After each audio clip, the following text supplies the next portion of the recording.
Welcome, everyone, to PRT, Paranormal Round Table. My name is Josh Turner. I'm your host, and with me today is a different cast of characters. You want to say hello? Hello.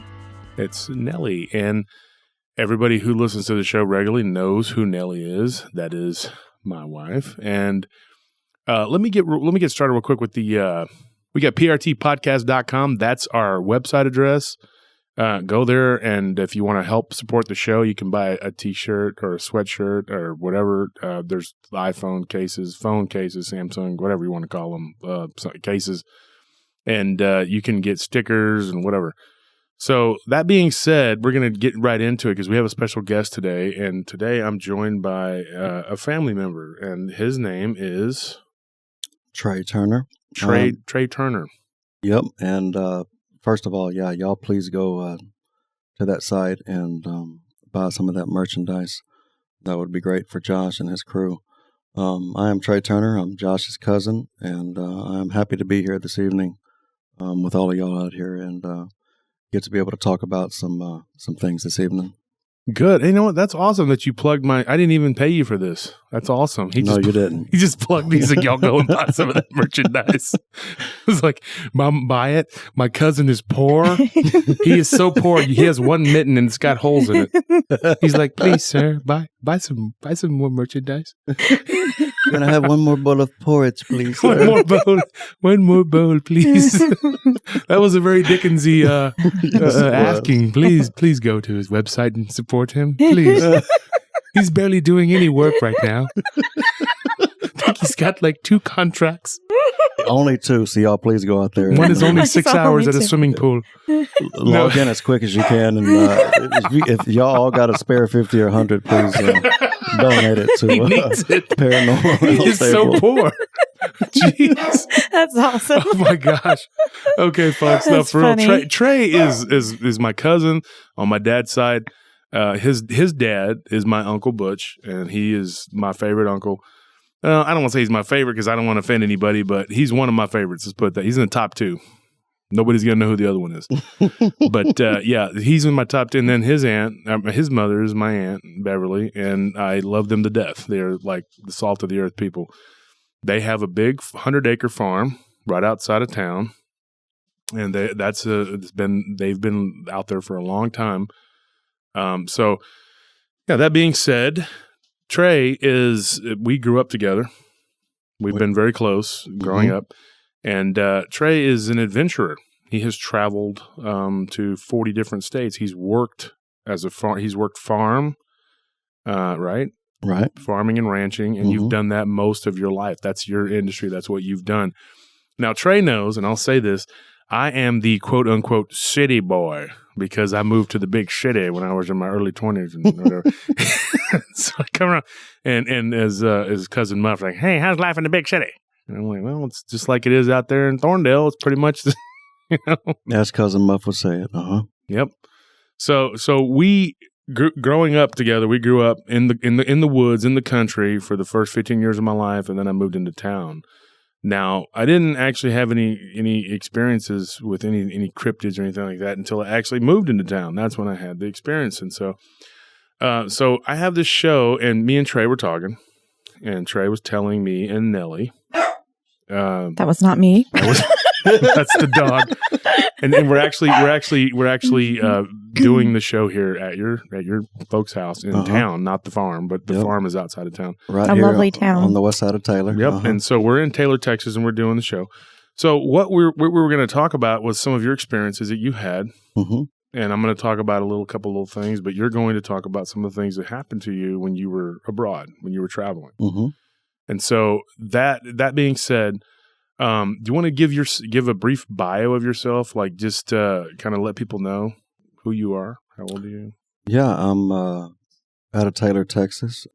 Farming is my background, agriculture, and have been well-traveled, Midwest, out West, Mid-South, Deep South.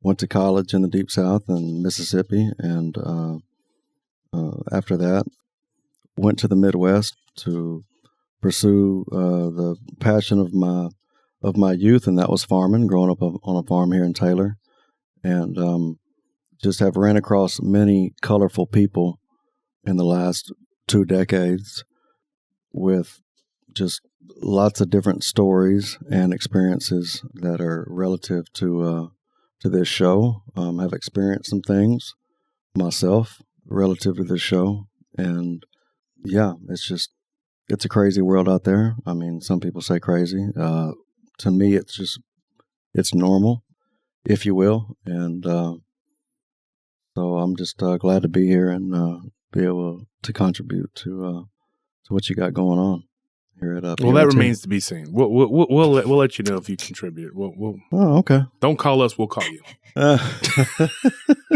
You already have, sir. Okay, so that being said, Trey, first of all, I think you're 5 years younger than me, right? I was born in 80. Yeah, 80, and I was, okay, so you're 5 years younger than me. Mm-hmm. And like I said, we grew up together. Now, I'm going to start, okay? The earliest paranormal, I think it was paranormal, okay? And I was going to talk about this on a show we were going to do where we talked about it earlier. The earliest paranormal thing, I think, was around you, okay? When you were very little, you lost your grandmother. And I remember her, and she was a very nice woman. And I remember seeing or feeling like the image of her around you when you were probably like, I don't know, 5 or 6. I remember I remember feeling her presence around you. And I remember thinking that that was her. And so when me and you talked about it years later, you had told me that many times you thought you had felt her presence around you because you're kind of like me, and we have a great uncle who was very spiritually in tune, who had a lot of weird experiences. And I think you and I kind of shared that bond because we both have had a lot of paranormal experiences. And so that was probably the earliest of anything paranormal that I can remember around you. Right. And there were a couple other times I remember when we were little, because we would always like hang out together. So at Thanksgiving, we'd always like that you know how you have that weird day after Thanksgiving. It's like Friday, and then nobody really knows what to do with it. Watch UT and A&M. You watch UT A&M. That's pretty much it. And then Trey and me would always be together because we'd always I'd go, oh, cool, we're gonna go to Thanksgiving, and then we'd spend the weekend. I'd be over there at your place, or you'd be at our place, and we'd always hang out and stuff. Mm-hmm. And we would trade baseball cards and stuff, and Trey would cry, and I would get in trouble. That's pretty much the whole way it went down. But no, there was a time when I remember one time. Very specifically, you were out at the farm, the house that your parents lived in, and I remember going to sleep out there, and I was probably like 10 or 11, and I remember Trey being asleep, and I remember Clayton, your little brother, who's played college ball at A&M, and I remember y'all being asleep, and I literally saw something like a light coming from the hallway, and I never could figure out what it was because the hallway lights were off. There was no nightlight or whatever. It was just a light that would come and go, and I always felt like it was Agnes. So that's interesting there. And then we'll get into that a little bit later too. Something else that happened, but y'all never woke up for that. But we talked about it, and I was always like, I thought that's what that was because I never felt anything negative from it. Mm-hmm. And I would actually go out in the hallway and look, but I could never see the source of it. And then I would go to the bathroom, and I'd come back and lay down. So that was odd. My dad was pretty adamant that that's probably what it was. And so, but you have always had sort of I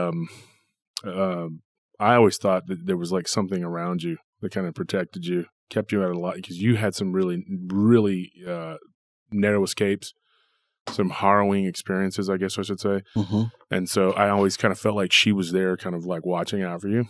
Right. I do too. Yeah. And then recently we lost Aunt Susan, which is Butch's sister, and I always felt like she was now you have said that you feel like you feel her presence around you too. I do. Uh-huh. Yeah, and I believe that because you and her were close. Mm-hmm. And I had a relationship and a bond with her too because she was one of the Turners that moved away and kind of like stayed out on her own, and that's what I did too. I left the nest kind of and went off, whatever. Right. As you did too. Mm-hmm. But I think that's the one thing we all had in common was like we would always go far afield and then come back home. Whereas most of the Turners tend to kind of stick around this area. You were the adventurous ones. Yeah, we were the adventurous ones. And when I did the eulogy at Susan's funeral, we talked about that. I talked about how I had that bond with her, and me and her talked about that multiple times. She's like, Taylor's such a small place. There's so much out there. You should go check it out. And I did. So I went to Africa and almost died. But anyway, and then I come back and I'm like, thanks a lot, Susan. God, I guess I'll go to Guatemala now. But so anyways, yeah, that being said, when we were kids, now there was another experience, and then you can start talking about what's happened to you. There was another experience, and Nellie, you encouraged me to talk about this. When I was little, I was with my sister Priscilla, and we were walking at the house out in Rice Crossing. What did you call it again, Trey? It's the Moody place. It's the one-time governor of Texas. The governor of Texas, yeah.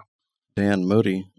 It was his home place, and we acquired it, the home place of the one-time governor, Mr. Moody, and so that's where I was actually, when I was born in the great city of Austin, Texas, on East 38th and a half Street at Seton Hospital. That's where my first home was, out there in Rice's Crossing, at the old Moody place. The old Moody place, yeah. Uh-huh. And that's where Pawpaw was farming at the time, and Dad. And like you had mentioned earlier, never got to, obviously I met my grandmother, Agnes. No remembrance of her, but definitely feel her presence around post-death. So yeah, she was a very gentle person, very, very kind person. Now, here's the thing. When the Moody, the governor, now he has a home here in town too that's supposedly haunted, and my stepmom is on the committee for that to take care of that place or whatever. Now, I have walked by that place, not the one you grew up in, the old Moody place, but the one in town. Right. And I remember seeing a light come on. I was walking actually with the guy that I saw the Dogman with, and we were walking down the street one day, literally about a week before I saw that Dogman. And that's real close to, where you had the experience with the Dogman. Yeah. Yeah, it's right there it's about a block away. Yeah, pretty midtown, right off of Main Street, but extremely close to where that happened. Yeah, I got to about a street over. And then there was a light that came on one time, and me and him and another guy were walking, and we were like, what? And then we just took off running because it was notorious for being haunted. Groundskeepers, a friend of mine's knows one of the groundskeepers and was telling me stories about that place. Now I lived at the Moody place out there in Rice's Crossing. I actually lived out there with your grandfather and my dad. I lived out there for about 4 months. You weren't upstairs, were upstairs, you? Yeah. Oh my goodness. Now, I did have some weird stuff. I would hear noises and stuff, but I was more afraid of my dad. So he was like, no nonsense. You didn't hear nothing. Nothing was there. I'm like, I didn't hear anything. Nothing was there. And the only thing that ever stood out in my mind about that place, because it was supposedly very haunted too, was you would hear the stairs going kirk, kirk, kirk, and you would hear people walking up and down them. And I was like, and I remember one time Aunt Susan saying, I would not sleep up there. She was not like a big, I'm scared of ghosts person, but she was like, I'm not going to sleep up there. Right, yeah. And as a kid, I had to sleep up there for about 3 or 4 months. Which is kind of like like a tree house almost. Yeah. A lot of hidden, secret doors, and you open up a closet, and then, a door in the closet that would go into a little part of the attic, and then, you could open, right when you open that door up into the attic, there would be another little door you could open up into like this little, angled, maybe 4 foot by 2 foot with a 45-degree angle on the, for the, top of it, if you will. A lot of little cubby holes. But I think of that place, being so close to Brushy Creek, and with the lore of, Comanche and stuff like that on Brushy, that, around Rice's Crossing, Norman's Crossing, there's a lot of stuff that has has taken place. Oh yeah, definitely, definitely, because there were like massacres and all kinds of stuff that went back and forth. The Apaches were killed out there. It was a very spooky place. And I'll tell you what happened to us when we were little. Trey, you were a little bitty guy, and I was a little guy. I wasn't very old. I think you were probably. I mean, you were young, real young. I don't remember what the ages were. We talked about it earlier. I can't remember. 5-year difference. Yeah, you were tiny. I don't think Clayton might have been a baby. Well, I was tiny because I was 3 months premature. I was 3 pounds when I was born. Well, it wasn't when you were a little bitty baby. Well, I understand that, but you were already like 3 or 4, whatever. But we were out there, and I was young, real young, and my sister was holding you. She was carrying you from where there was like a horse, like the stable, and we were walking across the yard. And now you, as you said, in the fall there are tons of crows, and they're everywhere. And this murder of crows, there was a huge. I told you, Nellie, there were just a ton of them. I mean, I'm not kidding. There might have been 100 of them in one tree, and it was. Now, there's been a lot of weird stories about these crows. Okay. In Central Texas, in particular, this area around Taylor is supposed that they're very malicious. They can be very and they're very territorial. And for whatever reason, there was a bunch of them in a tree, and I remember the tree almost looking like it was black with these birds, and they all just flew up in the air, and they circled around above us. And they kind of swooped down and went over us, and you were started crying. I mean, you were tiny. I mean, you might have been, like I said, a little over a toddler. Remember 3 pounds at birth. I was probably maybe 2 months old, so that would have been 3 pounds, maybe 7 ounces at that time. So you know exactly how old you were when this happened, because I remember you being like a toddler.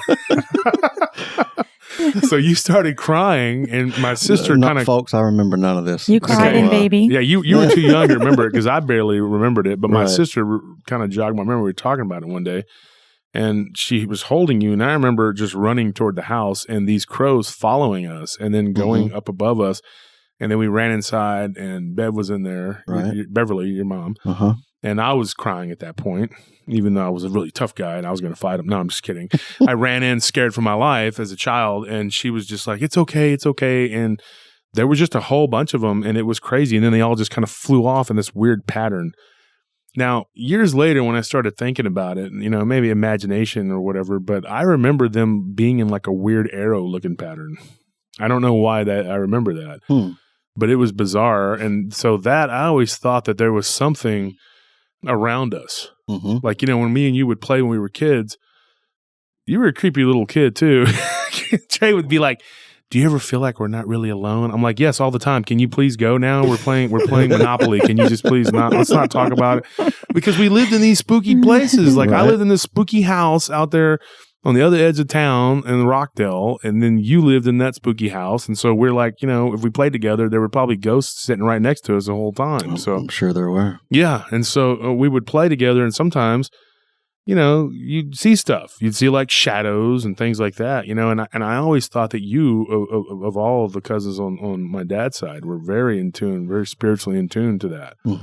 So anyways, that being said, and we talked about that story, I want you to scare the crap out of my audience.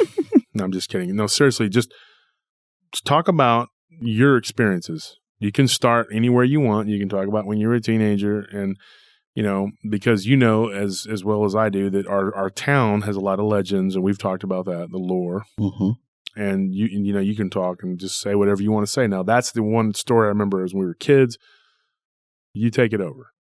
Well, I think it started maybe pre-teenage years, growing up in Taylor, running with all kind of different people, junior high, elementary, junior high into high school and on.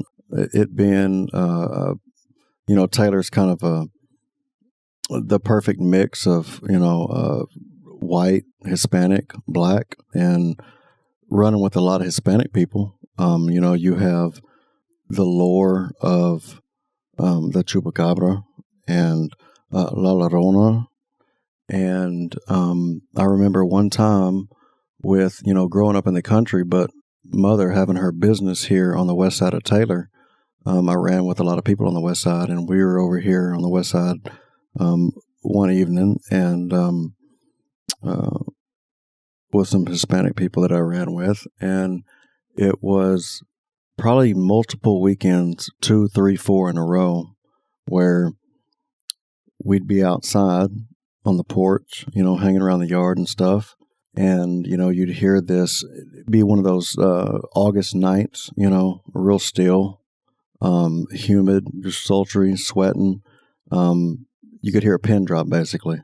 And then a tree would just start shaking, not violently, but just a pretty good shake, like a 15, 20 mile an hour wind was coming through, but it was still as can be. And, Grandpa would come out on the porch and he'd say, y'all come on inside. And we'd be like, of course, fighting it off. Come on inside for what? Well, y'all just need to come on inside. I'll tell you about it here in a minute. Just listen to what I'm saying. And so we'd come inside and he'd say something like, did you see the tree shaking? And we're like, yeah, but we didn't think anything of it. He said, you need to stay sitting here right here on the couch. And we'd be like, for what?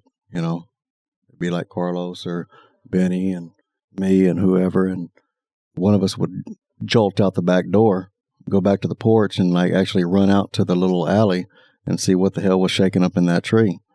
And he's saying, you know what? Y'all need to get away from there. He goes, there's something in that tree that, when you're older that you'll understand. And I didn't understand it at the time, but later on, out in the country, with what he ended up in a grandfatherly way explaining to us, actually experienced to the fullest, multiple, like I said, 2, 3, 4 weekends in a row, and with the stuff in the tree, and he would call us in. And then out in the country at a friend of mine's house, we were pulling up to the house one evening, and my friend stopped in the middle of the driveway pulling up, and I'm like, what's going on? And he says, look up there on the roof. So I look up there on the roof, and you can see, to me it appeared to be like a bird. I said, let's just keep going. It's nothing. It's just a bird on the roof. And he said, well, doesn't that bird look a little big? I said, well, maybe kind of, because, like vultures and stuff aren't, going to, be out at this time of the night. They definitely wouldn't roost on no roof. And so we pulled a little closer, and he says, well, to me, it appears like it's got something ain't right with that bird. Look a little closer. So I open the door and I get out, and it appears to have the head of a woman, an older woman. And so I get back in the truck, and I'm like, so what did you see? He said, that damn bird looks like it's got an old woman's head on it. I'm like, it does have an old woman's head on it. What are you talking about? Which is not very uncommon. I mean, Taylor has a lot of these stories of La Chusa. Right. Yeah. Not uncommon at all. I said, keep driving. Drive right to it, And, because there is also part of the story of what my other buddy's grandfather had told us when he kept telling us to come inside the house. He was like, well, there's multiple things. If you look at its eyes too long, the tree is shaking, but if y'all really went straight underneath it and you saw it for what it really was, and you looked at it and it looked at you, then you'd be cursed for X amount of years, or it would take away fertility, or just bad things would happen to siblings, parents, future generations, and I just thought it was, BS, basically. But until the day you saw it. Until the day I saw it, and we drove up on it. And I'm like, just, drive straight to it. Don't sit here and hesitate or anything like that. Not like you're going to jump out and try to go capture it. But, I guess I was curious. I want to drive up, and I want to, hey, we're 20 yards out. Let's see it for what it really is, Mm-hmm. And so we go up to it and get out of the vehicle, and maybe I'm at that point to where I'm old enough to understand what people are telling me, like my buddy's grandfather, but still too young enough not to care, and get out. And it's, it looked kind of hazy, almost kind of like, the Predator looked like. And when Arnold Schwarzenegger, in those movies, when he would look at it, it kind of shimmered. Yeah, it kind of shimmered. And I know that was old school technology in those movies. Yeah, but that's people see that too. The shimmering. Yeah, it was shimmering. And and it had like a very human-like head. Oof. Did it make a sound or speak or anything? Not that I recall. Maybe no speaking, but maybe just you could see the mouth opening. I mean, as it shimmered, it went back and forth from an old woman's head to like a shimmer to a bird to an old woman's head to a shimmer. So it was like it was transforming before your eyes. Right. Shape-shifting. Over and over and over as the seconds went by. And the mouth opened. Maybe some squawking, nothing, human sounds anything that I could, that I can recall that I understood. But, it was, and that's what it was like every time. I'm sorry. Did you get a sense like it was trying to communicate with you, or that it was, but it saw you? Yeah, it definitely saw me, and it saw my buddy. And, I guess I kind of bucked on what the grandfather said on, don't look into its eyes, or, many bad things will come post that. So, yeah. And now I know two of the guys that you were with, we're not going to say names or mention anything, but those two actually went down very dark roads and ended up, they are incarcerated. Both of them. For very long periods of time. Yeah. Now, you've gone down some dark roads too. We're not gonna get into a bunch of. So have I. We've all done this, but I have not seen the Lechuza. But I know a lot of people who have, and your story like jives very closely with like my friend, his little brother, and you went to school with him too. He claimed to have seen it. They saw it in a crabapple tree. Well, we call them crab apples. Everybody has a different definition of what those are, but all they're good for is throwing at people. You can throw them at their cars, right? But the Lechuza that he claims to have seen was that's almost identical with what you just said. It was the same thing. There was like a weird shimmer, and then there was like a human-like head, like a crone-looking face. And you were asking if he got a sense of evil. Well, yes, he did. This guy, he did. And he was telling us about it, and this happened on the south side of Taylor. And it was very close to where a dogman sighting was, which was the friend of mine's grandmother who saw the man sleeping under the railroad tracks that looked like a werewolf. And you know about that story. This is a very common theme, folks. This is not, if people really knew how we grew up, it's very, people are like, oh, paranormal. Well, when you grow up with it, it's just kind of like, it's just life. That's what it is. You walk around the streets of Taylor and something could happen. I mean, I just, when I was a kid, we were all told these stories, and Trey, about the Cadejo and the Hombre Lobo, which is what I saw, supposedly. And the black dog. The black dog, yeah. And so we are told that there's certain areas you don't go to. San Gabriel has the black cat, the headless horseman, and all the other stories. And then, of course, in this area, you have the black dog. You have the bruja, which is what that is, the Lechuza. It's like a witch. Like a witch. And then Anthony, of course, he had a La Llorona experience. And yes. So everybody's had something happen, at some point in time. So when you tell somebody, hey, I saw this, they're just kind of like, well, yeah, so is everybody else. It wasn't like you could throw a rock and hit somebody and they'll tell you they saw something weird here, Definitely. Yeah, and I actually did that. I threw a rock and hit this old lady. I was like, are you okay? But she goes, nah, I saw a witch. I'm like, yeah, that's what I figured. That's why I threw the rock at you, lady. Yeah, you have a very unsavory look about you. I remember we were about 14 years old and was out in Thorndale and with... which, by the way, is only, 15 miles from here? Or a little fewer, yeah. 17 miles from Taylor? Yeah, it's... not far. Not far, about a 15-minute drive for sure. Yeah, for sure.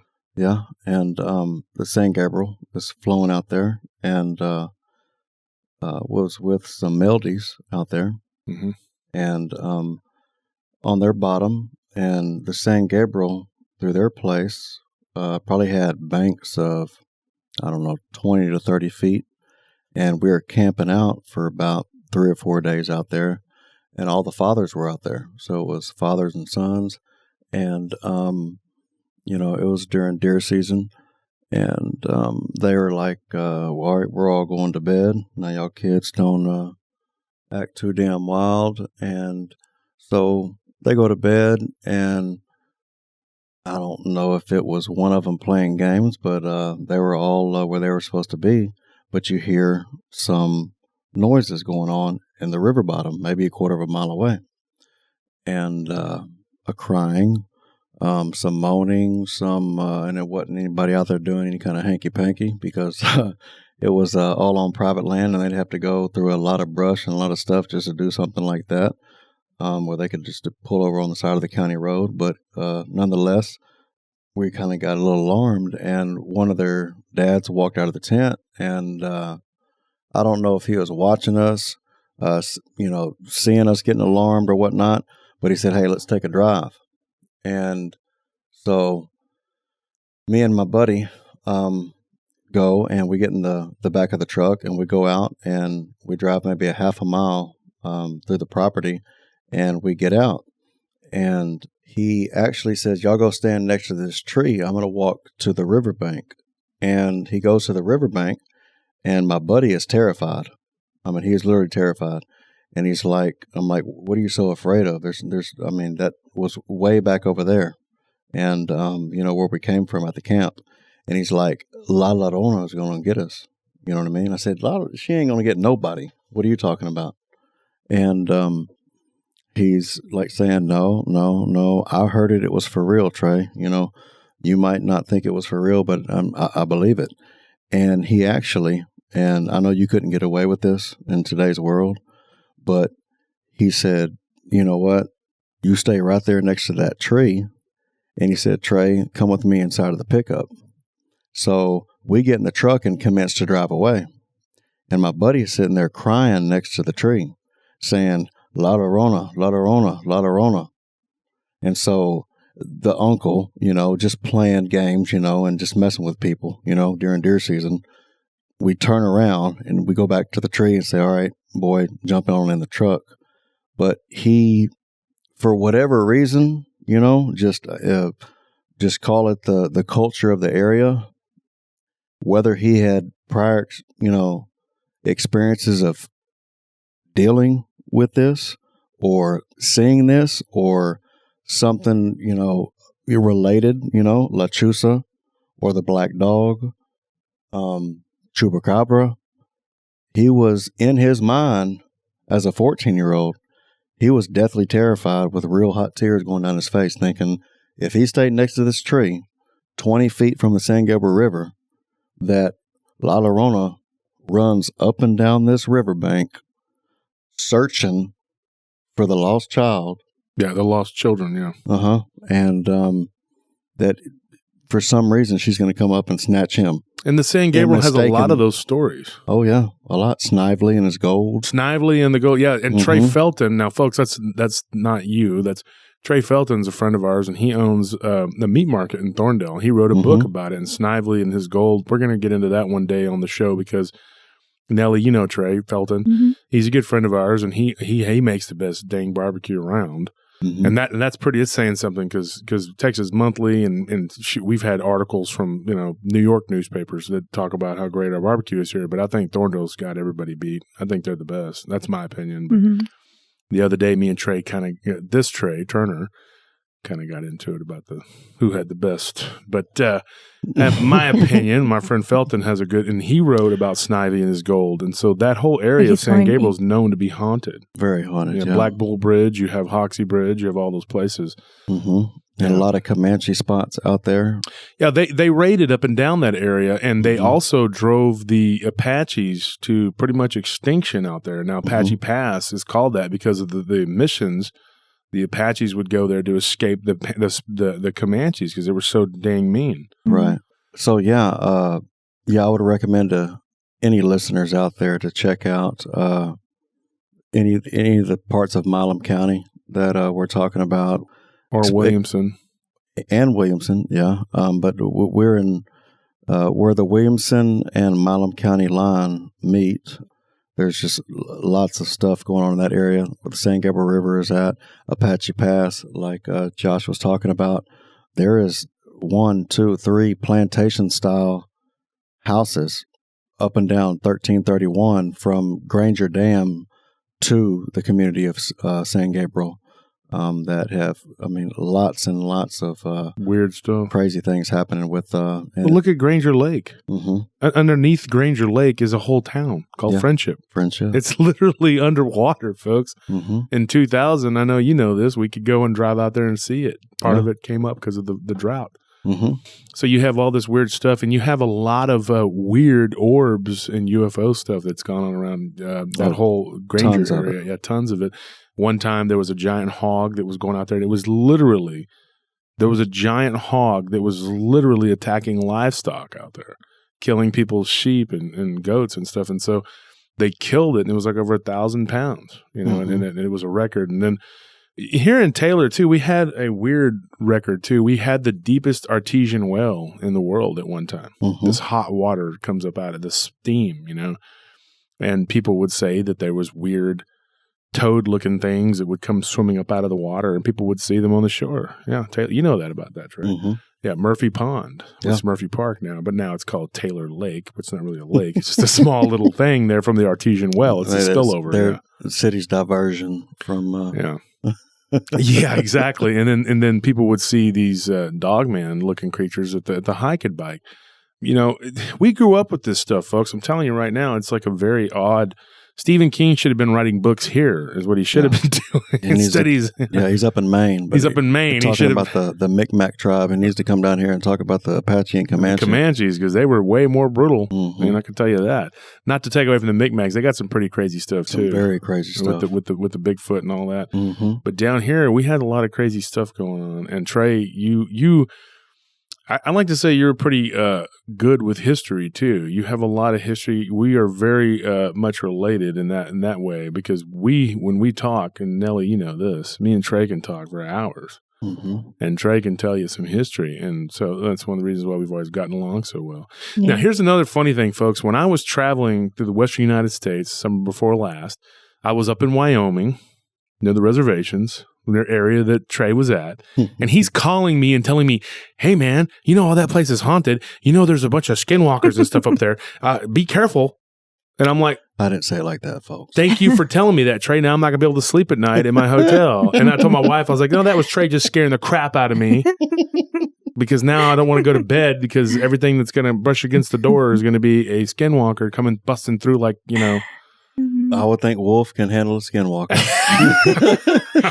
Oh, he'd be out of those stuffies in his closet. I'd be hiding under the stuffed animals, pretending like I'm one of them.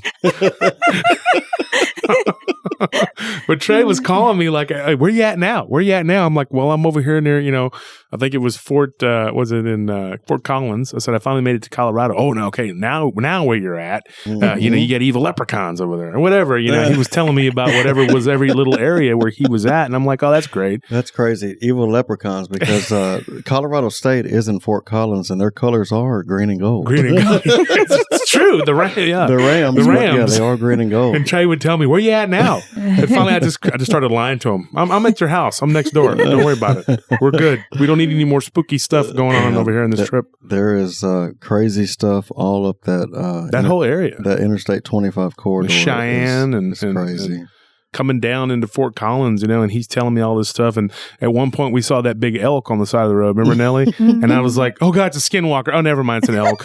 And the guy driving was just like, "Dude, your cousin is really messing with your mind." It could have been a skinwalker. See? Yeah. It could have been.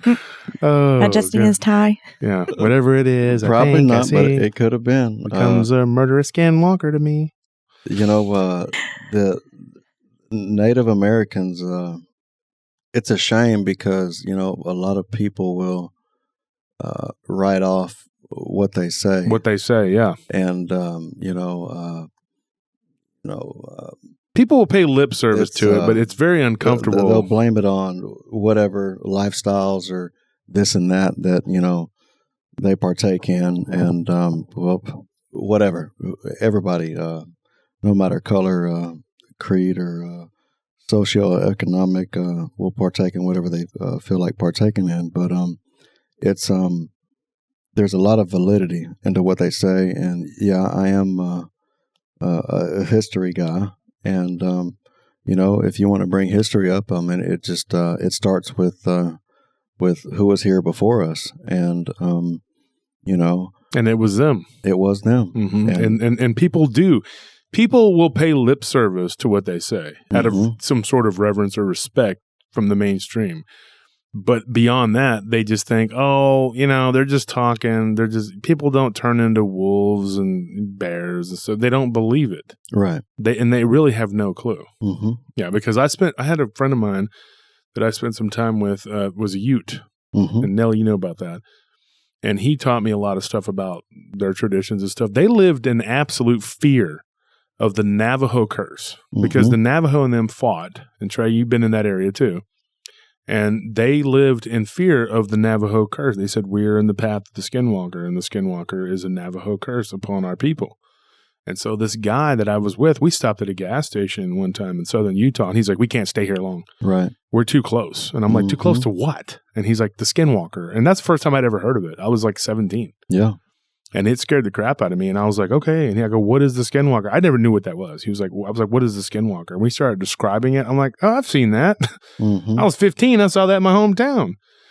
And he said, well, the only way you're going to see that, and what he told me, what Johnny told me was like, the only way you're going to see that is if there's native or if it's Latin, like if there's a Latin area, And I said, well, the legend is that it was Germanic. And he said, well, that's another one. It could be, like a Viking, Germanic, if it's from the white man, the New World, or the Old World, And then he said, but if it's from here, it's going to be some sort of Latin or, like from, Well, that's common. I mean, he's saying we're Latin merged with native. And so you see that in Western Texas, New Mexico, Arizona, the Southwest, Colorado, all the Southwest tribes, where you have that, where they're merging together and then they linked up together and,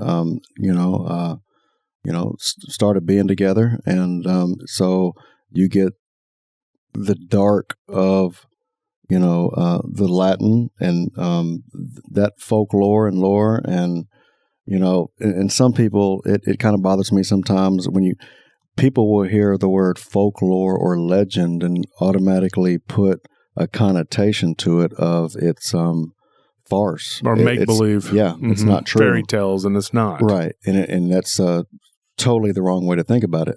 And, so when you bring those two on the native and they're, it's the natives have their traditional, and then, when, 150 years ago when they started getting converted, so it's there's a lot of Christianity mingled with the old way and the old traditions, and then you bring the Latin from the south up into it, and so there's just which is basically in native cultures too. Sure, I mean, yeah, it is, but the Yaqui and the Aztec and the Aztec, but then that was with Spanish though, so that's mixed, and then it you mixed come in up with here, Catholicism. So you just have a convergence of a lot of different things, and for the people out there in the middle of it that want to, go to the dark side, then lots of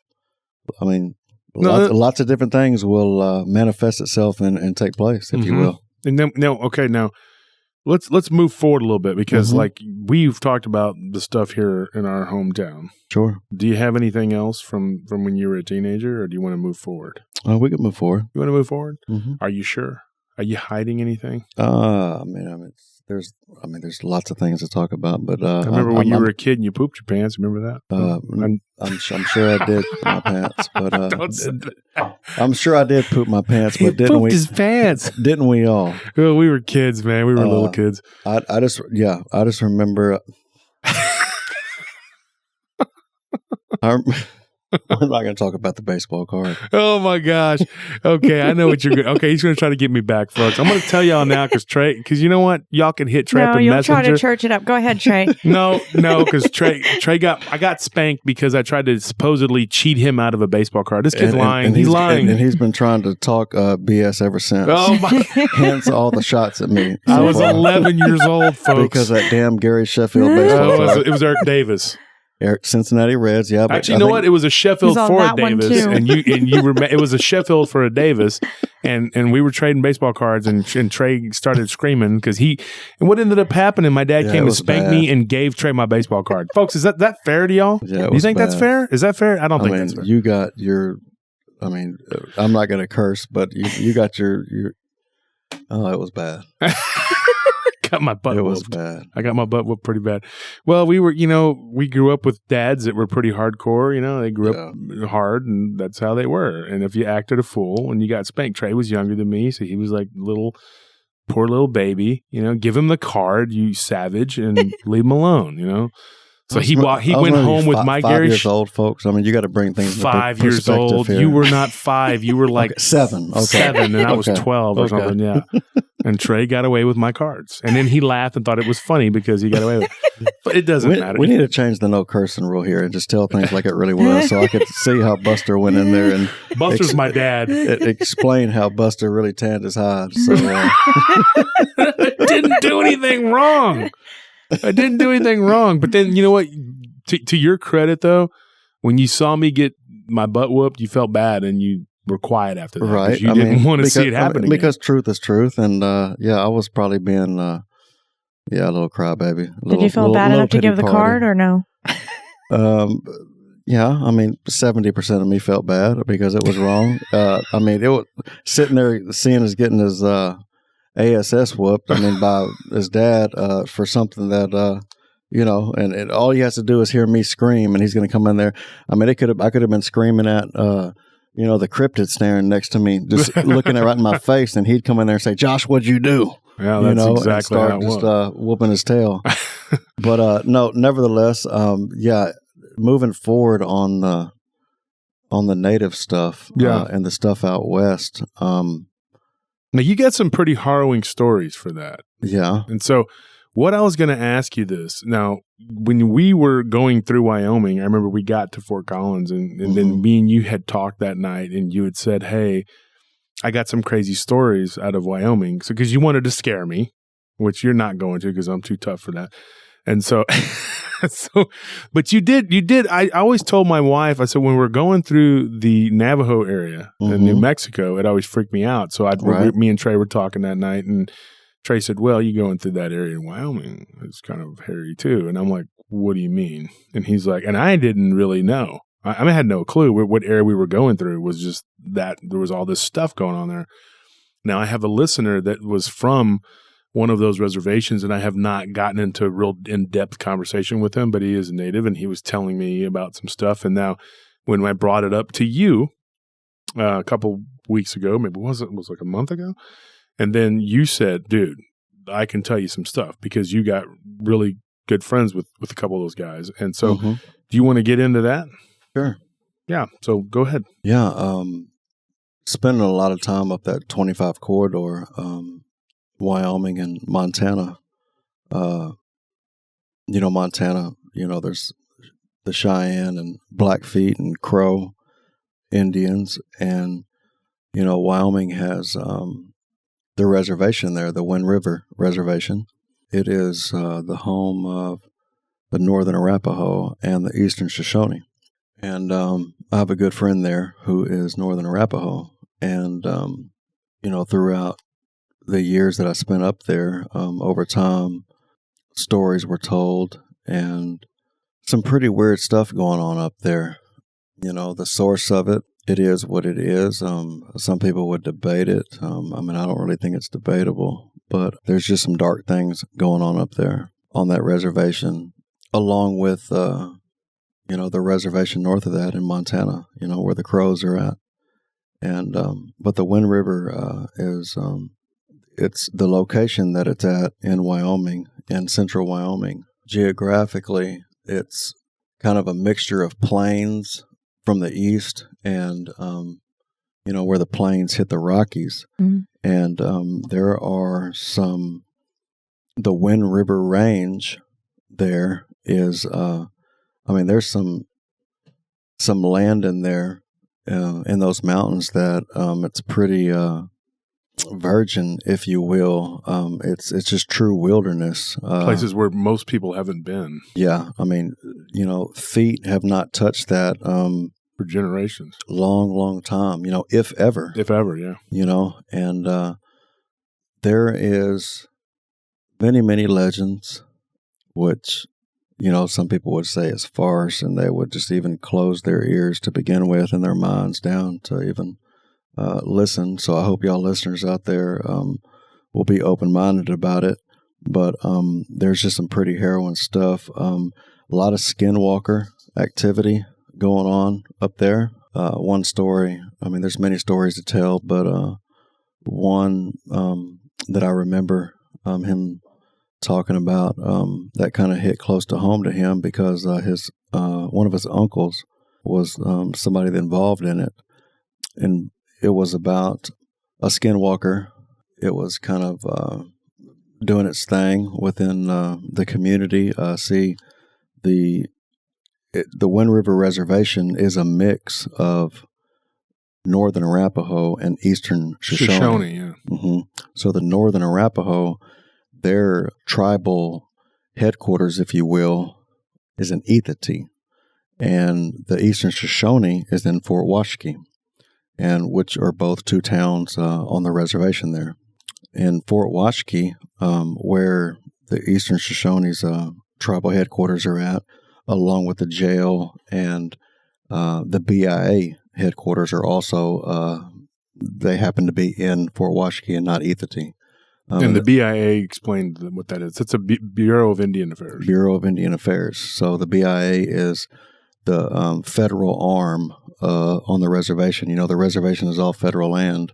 And so the BIA is it's basically the police of the reservation. And unfortunately, it's the reservation is probably the size land-wise of I don't know, forgive me if I'm wrong, but maybe the size of like Rhode Island or Massachusetts or Connecticut. It's over 2 million. It's the size of an eastern state. Right. It's over 2 million acres. And a lot, like you said, a lot of it's pristine wilderness too. Very much pristine wilderness, and like the amount of authority, if you will, that they have over it is it's very small. So the representation that they have is per acre, per square mile, if you will, is it's not very, the coverage isn't very good. And so a lot of things go on there, both legally, illegally, supernaturally, whatever label you want to put on it, that just goes unseen, you know. And you went up there to work, and then you just ended up getting to know these people.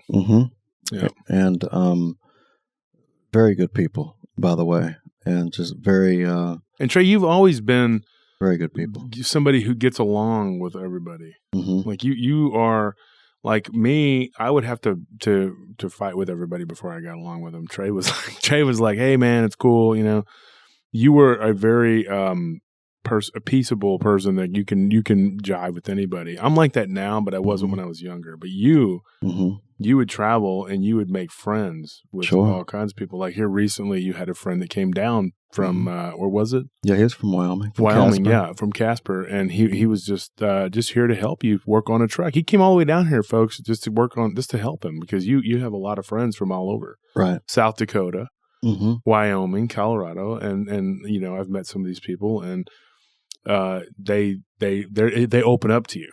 Sure. I've seen that. Like, I've seen them open up to people up to me too. I'm like, you see this? You see this gun? I'm just kidding. I'm joking, folks. I'm making a joke. I kid. I'm not. I don't do it. It's a knife.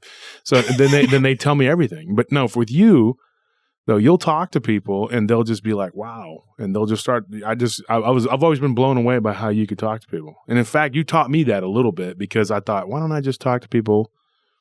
You know, instead of tying them to a chair and beating them with a phone book, why don't I just talk to these people like Trey does, and maybe I can get them to open up about stuff. Yeah, I mean, the pen is mightier than the sword. Yeah, you've always been a very diplomatic person, Mm-hmm. and so you've always been able to extract information from people and just share knowledge with people. Right. I always thought you should have been a preacher. I still believe that.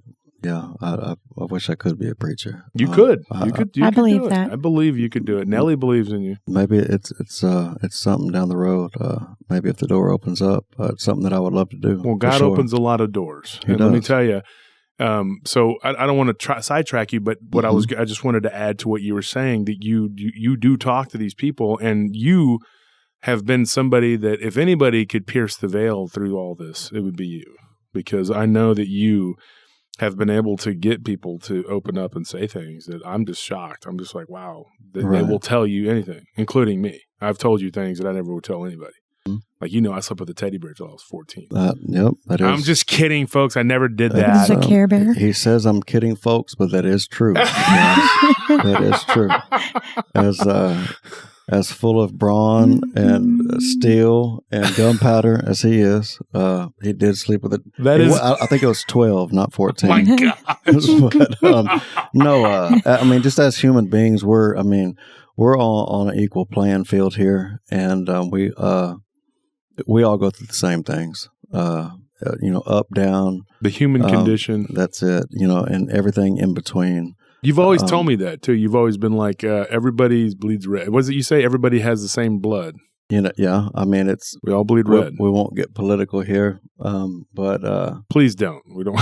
but you've always said that people are all the same everywhere you've gone. We are all the same. There's good and bad, and you've met all kinds of everybody in between. Right. I guess kind of it. Initially going up there, an adventurer, to work to. And halfway through seeing how it was up there, I remember coming back and telling Mom that that's where I wanted to go to stay. It's kind of a part of America that was still pure, that was still wild. People more good than bad, but it's you stay anywhere long enough that's not the truth. As wild and crazy as we are down here in Texas, and just growing up how we grew up in the party lifestyle, the lifestyle I grew up in. And Josh says, yeah, he moved to the city, but I know I'm from Taylor. We're not that country. We are country, but we're not. I've always had one foot in the country and one foot in the streets. And you go up there and it's refreshing, and it's where they're all country, but that balloon gets bursted very quickly when you see things for what they are. And sometimes I thought that around the next bend of the river, over the next curve, and over the next hill in this terrain, I'm going to find Eden. And it's just not like that. People are people wherever you go, and you're going to find folks that are scarred, that are blemished, that fall short, and that are just as human as whether you're from Rhode Island or Washington or Miami or Fargo, North Dakota. I mean, it's all the same. Or Egypt, Timbuktu, or Australia, or wherever you go. I mean, it is what it is. And so going up there, the native people are. I enjoy their simplicity.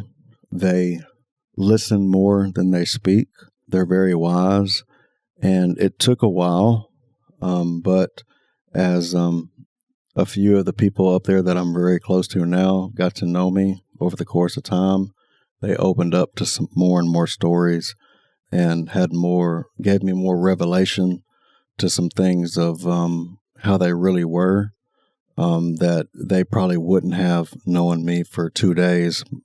But knowing we were up there for a while. Yeah, several years, and the longer I was up there, some very deep stuff was told through some older people in the Arapaho tribe, some younger people, and in between age, through tears, through anger, through lots of different emotional states, but just simple truths as they knew it to be.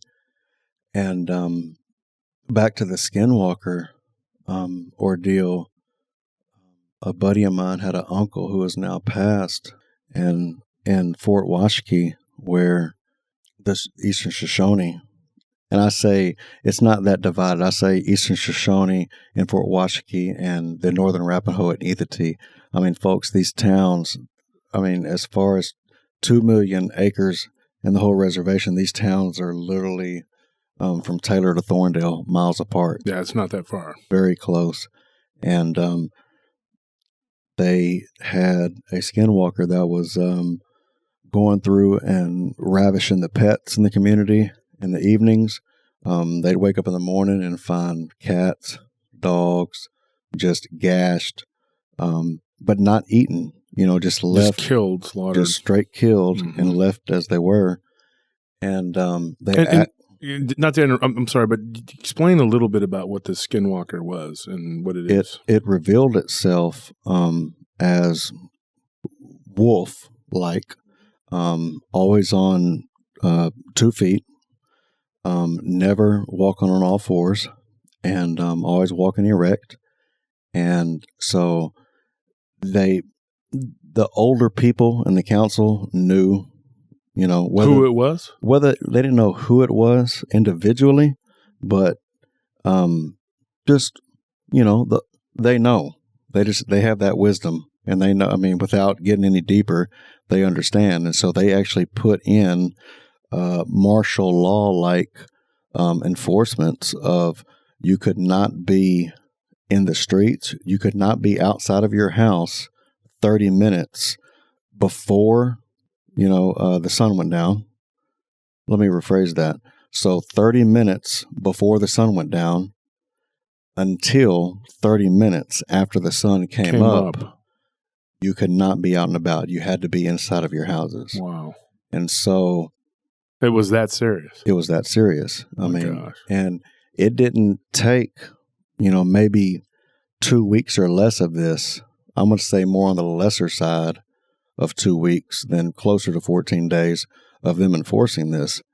And so a friend of mine's uncle, who has now passed, him and a friend of his kind of knew what was going on. I mean, not like different people besides them knew what was going on, but they took into their own hands to go ahead and take care of this. Mm-hmm. They stayed out one evening, and they saw the Skinwalker come into town to a site that had a lot of activity. I mean, these towns aren't that big, folks. I mean, they're pretty small towns. And so, the previous 48 hours, there was a lot of mutilations with some pets and, not just pets, but, people keep, chickens and goats and stuff like that, and so they posted up, if you will, and they saw it come in. They had a rifle, they shot, but they winged it, didn't kill it. And so they went up on it, and they saw that it was still breathing. So they called the BIA. And so the BIA show up about 10 minutes later. So the BIA put it, and the BIA it's almost, they're almost like federales, like in Mexico, They're in black fatigues, drive black Tahoes, black Suburbans, blacked out tent, assault rifles on them, pistols. So they loaded up in the back of the vehicle, and they commenced to drive to Fort Washakie to the jail. So these two gentlemen followed them to Fort Washakie. And so when they get to Fort Washakie, they pull in the parking lot, which ain't very big, and the BIA agents get out, go and pop the back hatch of the Tahoe, and they had zip tied the Skinwalker, and so they had took it inside of the jail. They take it inside the jail, But let me mention that he said that when they went up to the skinwalker before the BIA got there, they were watching it. It was breathing, but it was starting to turn slowly back human. Not that it was always human, but it was the appearance. Yes, the appearance was turning back more and more.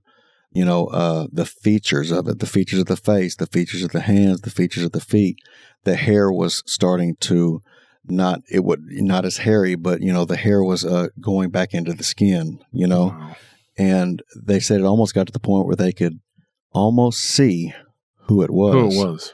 And I'll talk about this more in a minute, but on who it was, and they knew who it was because of a certain family last name that this person was. And there's on the reservations there, you have light and you have dark, and this was a family through the generations that were known to do dark things and to call upon the dark. So as they get to the jail, the BIA agents take the skinwalker inside. They stay in the parking lot. They say in about 10 minutes, 10 to 15 minutes. Obviously, the BIA it is a federal arm. So they are, it's a branch of the federal government. And so they say about 10 to 15 minutes later, we're talking about the shaking of the trees again. No, folks, this is not Taylor, Texas, and this is not the shaking of the tree over here on the west side. The trees were shaking right here on the Wind River Indian Reservation, and they say about a few seconds later, after the trees were shaking, they're wondering what the hell's going on. A black helicopter comes over the top of the jail, lands. When it lands, the two BIA agents who took the skinwalker inside now bring it outside, and they see two people jump out of the helicopter in all black, black fatigues, black helmet with blacked out mask. The four of them, two BIA agents and the two people out of the helicopter, put the skinwalker into the helicopter. And they say it takes maybe 45 seconds for the whole thing to happen. And then the helicopter goes away. And it's just like that. Was it military? It's over or was with. it FBI? Or it's just some long arm of the government. The shadow government, as you would say. Yeah. And they saw this, they witnessed them taking it, and it had it fully changed back to human? They did not know because it was covered at this point. But, Wyoming has, just like Colorado, it is a, and I don't blame them for this. Strategically, it makes sense. They will make military installations in mountains. Yeah. Oh, yeah. Mount Shasta's particular. And in Casper, where I stayed at for a few years. There's, you have Casper Mountain, and on the backside of Casper Mountain, I would say everybody I ran across. There's all kinds of stories, folks. About little people and a lot of devil worshiping going on some of the mountains, which is stories to be told later, but many sightings of helicopters flying in to the side of the mountain. And if you get too close, because people will mule deer hunt and elk hunt on the backside of Casper Mountain, and they'll get to a certain point and they don't know where it comes from, and they don't ever really see them coming, but over a certain ridge, down a certain path, they'll see either people walking on foot or vehicles come around the corner, and they'll say, "Hey, look, you can't come any further." So they know they see them. The government sees them coming, and it's they're not going to say who they are or anything. They don't identify themselves. Just look, you can't come any further, and so just to keep it that shallow, they could have came from. In 4 minutes, they could have been back wherever they came from, with that skinwalker. And there's many accounts of that same type of stuff happening, Same scenario playing out. Maybe not going to the jail. It just happened to take place close to the jail, so they took it there for, safekeeping, if you will. And that's all the time we have for this week, folks. Join us next week for the second of this two-part episode with Trey Turner on Native American cryptids and folklore. Good night.